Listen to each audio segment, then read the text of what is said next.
नमस्कार विद्यार्थी मित्रांनो, आपण आज जो नियम बघणार आहोत किंवा घातांकाचा हा परिमेय असलेल्या संख्येचा अर्थ म्हणजे मागच्या व्हिडिओमध्ये आपण ज्यावेळेस घातांकाचे नियम बघितले तर ते नियम बघत असताना घातांक हा काय पूर्ण संख्या होतो, परंतु आता आपल्याला घातांक हा परिमेय संख्या म्हणजे कोणत्या?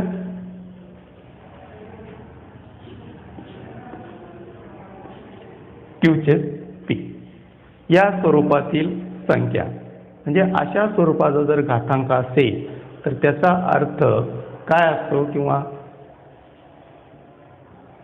हे P आणि Q याचा अर्थ काय असतो म्हणजे अंश आणि छेद या स्वरूपातील जर घातांक असेल तर अंशाचा अर्थ काय असतो आणि छेदाचा अर्थ काय असतो. तर त्यापैकी दोन प्रकारे हा अपूर्णांक असू शकतो. म्हणजे कायमस्वरूपी अंश हा 1 असेल आणि खालची जी संख्या आहे ती संख्या कोणतीही असू शकते. आणि दुसरा जो घातांक आहे m आणि n अशा दोन प्रकारे घातांक असू शकतात. पहिल्यामध्ये काय की अंश हा नेहमी काय असेल 1 असेल आणि छेद बदलणार आहे. दुसऱ्या घातांकाच्या प्रकारामध्ये काय होणार आहे त्याचा अंश पण बदलणार आहे आणि छेद पण बदलणार आहे. म्हणजे m आणि n या स्वरूपात तो घातांक राहणार आहे. तर पहिला जो प्रकार आहे म्हणजे ज्यावेळेस संख्येचा घातांक हा 1/n असा जर असेल तर अशा परिमेय संख्येचा अर्थ काय असतो तो आपण बघू. म्हणजे बघा आता संख्येचा घातांक 1/n या रूपातील परिमेय संख्या असेल तर अशा संख्येचा अर्थ काय असतो तो आपण बघू.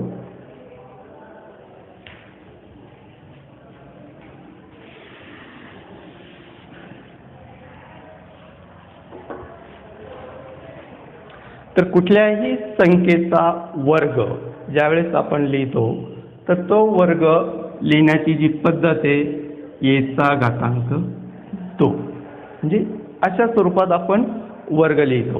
परंतु समजा या संख्येचं जर आपल्याला वर्गमूळ लिहायचं असेल, समजा येचं वर्गमूळ संख्येचं वर्गमूळ हा काय संख्येचा वर्ग म्हणजे ज्यावेळेस संख्येचा वर्ग आपण लिहितो असतो किंवा दाखवायचा असतो त्यावेळेस आपल्याला त्याच्यावरती जो घातांक असेल तो 2 असतो. आणि वर्गमूळ लिहायचं असेल तर वर्गमूळ लिहिण्याच्या 2 पद्धती आहेत. एक ही जी पद्धत आहे हिला काय म्हणतात चिन्ह वापरून. वर्गमुळाचं जे चिन्ह आहे ते कोणतं आहे हे वर्गमुळाचं चिन्ह आहे. म्हणजे असं चिन्ह वापरून तुम्ही संख्येचं वर्गमूळ लिहू शकता. किंवा दुसरा जो प्रकार आहे वर्गमूळ लिहिण्याचा तो म्हणजे त्या संख्येचा घातांक 1/2 लिहायचा. म्हणजे बघा आता इथं वर्गमुळात 1 बरोबर येचा 1/2 हा जो आहे इथं काय येचं वर्गमूळ आहे आणि हे सुद्धा काय येचं वर्गमूळ आहे. म्हणजे बघा आता इथं हा जो घातांक आहे हा घातांक कोणत्या स्वरूपातला आहे परिमेय संख्या. घातांक हा कोणता आहे परिमेय संख्या म्हणजे 1/2 अशा स्वरूपातला याला म्हणतात परिमेय संख्या. मग ज्यावेळेस घातांक हा परिमेय संख्या असेल तर त्यावेळेस त्याचा जो छेद असतो छेद म्हणजेच त्या संख्येचं ते मूळ असतं. 2 असेल तर काय म्हणतो वर्गमूळ, 3 असेल तर घनमूळ आणि 4 असेल तर त्या संख्येचं ते चौथं मूळ. म्हणजे असं ज्यावेळेस घातांक हे 1/2 1/3, 1/4, 1/5 या स्वरूपात। बघा, अंश नेहमी काय 1 आहे, परंतु छेद मात्र इथं काय झालेला आहे, बदलत गेलेला आहे। मग असा जर घातांक असेल तर त्या संख्येचं जो छेद असतो तेवढं त्याचं मूळ असतं। समजा आता ए, इथं काय एचं वर्गमूळ, एचं वर्गमूळ आपण हे चिन्ह वापरून असं लिहिलं आणि घातांक वापरून कसं लिहिलं, असं लिहिलं, म्हणजे त्याचा घातांक लिहिला इथं। हे जे करणीचं चिन्ह आहे किंवा याला वर्गमुळाचं चिन्ह म्हणतात, तर हे वर्गमुळाचं चिन्ह न वापरता सुद्धा आपण त्या संख्येचं वर्गमूळ किंवा दुसरं कोणतंही घनमूळ असेल, चौथं मूळ असेल, जे असेल ते आपण दाखवू शकतो।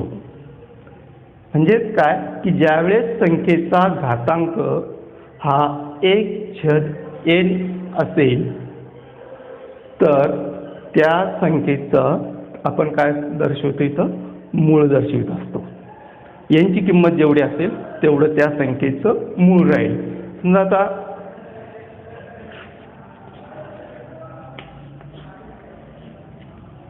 5चा घातांक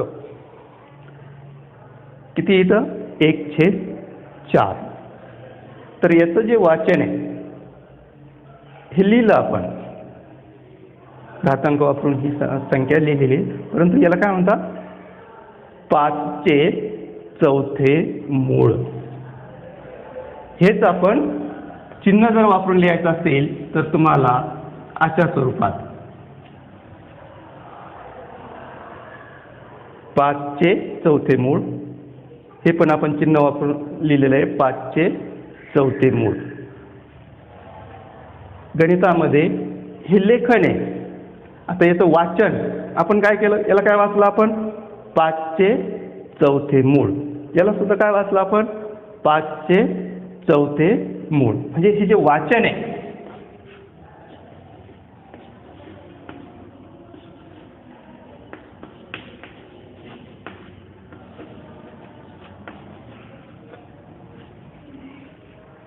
हे बघा, हे लेखन आहे, हे दोन हे काय लेखन आहे आणि हे वाचन आहे। म्हणजे हे चिन्हाच्या स्वरूपात आहे आणि हे शब्द रूपात आहे। तर अशा पद्धतीने आपल्याला वाचन आणि लेखन करता आलं पाहिजे। आता बघा काही आपण उदाहरणं घेऊ, म्हणजे चिन्हात कसं लिहायचं आणि शब्दात कसं लिहायचं।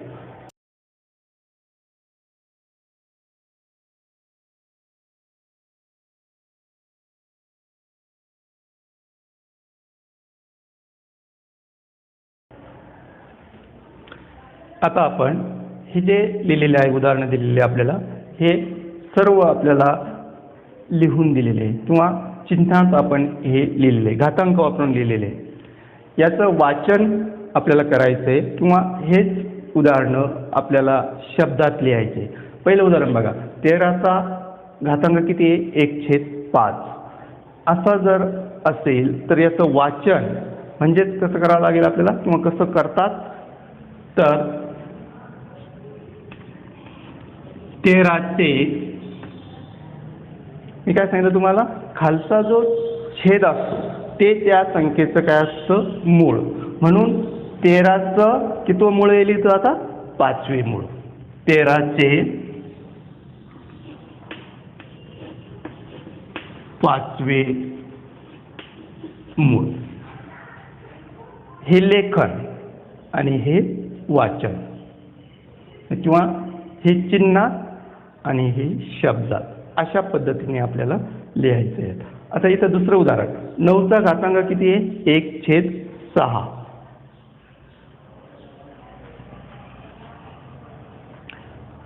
याचं वाचन कसं होईल, 9चे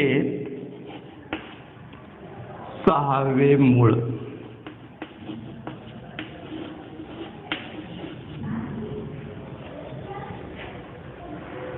9चे 6वे मूळ। त्यानंतरचं उदाहरण बघा, आता 256चा घातांक किती इथं, 1/2 असं जर असेल तर याचं आपल्याला आता शब्दात लिहायचं आहे किंवा वाचन करायचं आहे, तर 256चे वर्गमूळ।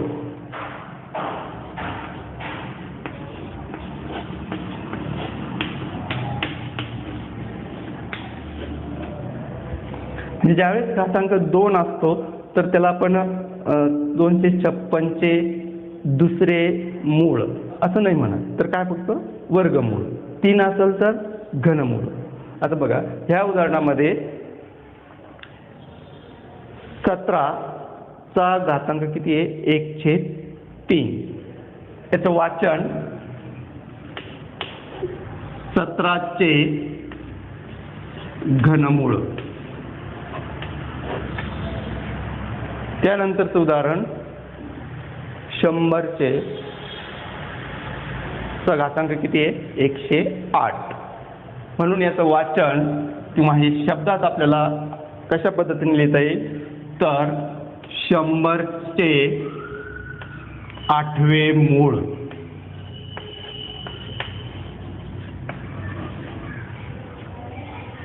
त्यानंतर शेवटचं जे उदाहरण आहे आपलं 30 चा घातांक आहे 1/7. असं जर असेल तर त्याचं वाचन आपल्याला कसं करता येईल किंवा शब्दात कसं लिहिता येईल तर बघा 30 चे 7वे मूळ. अशा पद्धतीने आपण सर्व उदाहरण जे चिन्हात दिलेले होते ते आपण शब्दात लिहिलेले. शब्दात लिहित असताना जो छेद असतो, घातांकामध्ये जो छेद असतो ते त्या संख्येचं मूळ असतं. बघा इथं पूर्ण घातांकामध्ये बघा इथं काय 13 चे 5वे मूळ, इथं 9 चं 6वे मूळ, याचं वर्गमूळ. इथं घातांक किती आहे? 3 म्हणून घनमूळ. 8 असेल तर 8वे मूळ, 7 असेल तर 7वे मूळ. म्हणजे घातांक जो आहे तर तो 1/, बघा 1/n या स्वरूपात राहील. आणि n म्हणजे काय? कोणतीही किंमत असू शकते. आणि n ची किंमत म्हणजेच त्या संख्येचं ते काय असतं? मूळ असतं. इथं बघा प्रत्येक ठिकाणी n ची किंमत जी आहे तेच त्या संख्येचं मूळ आहे. म्हणजे 13चं 5वे मूळ. 100चं काय? 8वे मूळ. अशा पद्धतीने तुम्हाला दोन्ही स्वरूपात चिन्हात आणि शब्दात संख्या लिहिता आली पाहिजे किंवा त्या संख्येचा अर्थ आपल्याला समजला पाहिजे. आता हेच आपण समजा तुम्हाला सुरुवातीला कशात दिलं मी? चिन्हात. उदाहरण आपण कशात घेतलं होतं? चिन्हात. आणि त्याचं कशात लिहिलं ते आपण? शब्दात. आता याच्या विरुद्ध म्हणजे ज्यावेळेस तुम्हाला शब्दात दिलेलं असेल तर ते तुम्हाला चिन्हात पण लिहिता आलं पाहिजे. आणि ते कसं लिहायचं बघा. आता आपण उदाहरणं घेऊ.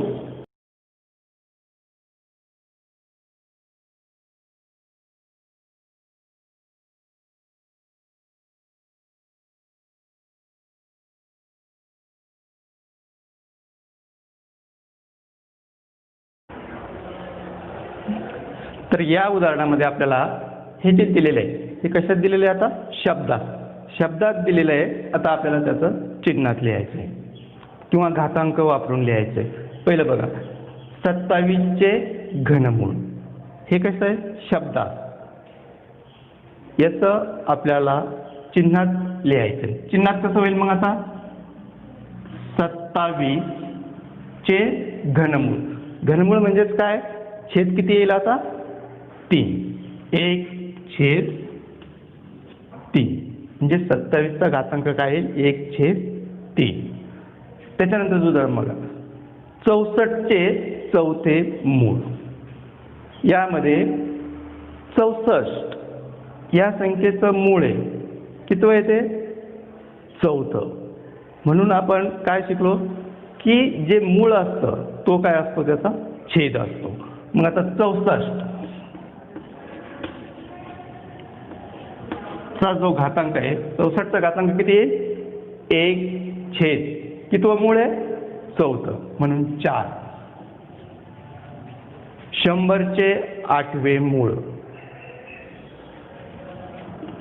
कोणत्या संख्येचं मूळ आहे? 100चं. कितवं मूळ आहे? 8वे म्हणून घातांक काय येईल 1/8. इकडचं कसं आहे हे शब्दात आहे, इकडचं चिन्हात. चौथं उदाहरण 1000चे किंवा 1000चे 6वे मूळ. चिन्हात कसं येईल आता,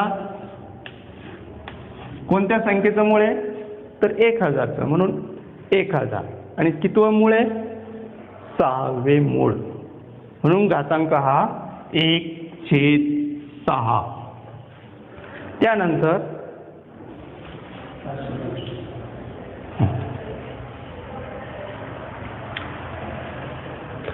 तो उदाहरण बघा 5वं 525चे 5वे मूळ.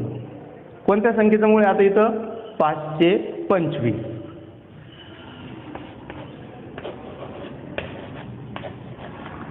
कितवं मूळ आहे 5वं मूळ म्हणून घातांक 1/5. त्यानंतर 6वं उदाहरण बघा 256चे 7वे मूळ. चिन्हात कसं येईल मग आता हे 256 कितवं मूळ आहे 7वं मूळ म्हणून घातांक 1/7. अशा पद्धतीने आपल्याला दोन्ही स्वरूपात ज्यावेळेस उदाहरण हे तुम्हाला शब्दात दिलेलं असेल तर ते चिन्हात लिहिता आलं पाहिजे किंवा उदाहरण हे चिन्हात दिलेलं असेल तर ते आपल्याला शब्दात लिहिता आलं पाहिजे. यावरून बघा आता आपण काय शिकलो याच्यामध्ये की ज्यावेळेस संख्येचा घातांक हा 1/n असेल, अशा स्वरूपातील परिमेय संख्या असेल तर या संख्येचा अर्थ काय असतो, काय शिकलो याच्यावरून आपण की ज्यावेळेस घातांक हा 1/n असेल तर n ची किंमत ही त्या संख्येचं मूळ असतं. अशा पद्धतीने आपण हे जे उदाहरण आहे दोन्ही स्वरूपात लिहिले शब्दात आणि चिन्हात. आता आपण हे जे सोडवले आता तुम्हाला काही घरी सोडवण्यासाठी किंवा स्वाध्याय म्हणून आपण काही उदाहरणं घेणार आहोत, ते तुम्ही काय करायचे सोडवायचे.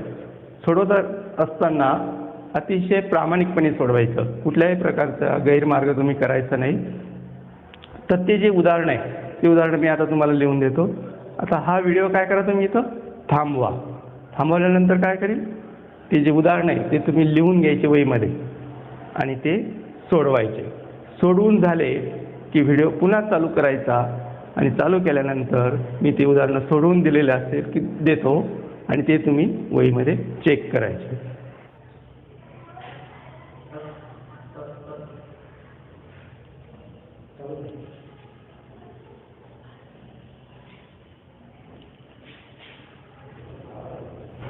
तर हे उदाहरणं तुम्ही सोडवायचे, वहीत लिहून घ्यायचे आणि प्रत्येक उदाहरण तुम्ही सोडवायचं. आपण जे शिकलो त्यानुसार हे सोडवायचं. म्हणजे पहिला प्रश्न कोणता आहे तुमचा पुढील संख्या म्हणजे घातांक वापरून लिहायचे आहे आणि दुसरा जो प्रश्न आहे खालील घातांकित संख्या ह्या कोणत्या संख्येचं कितवं मूळ आहे ते लिहायचं आहे.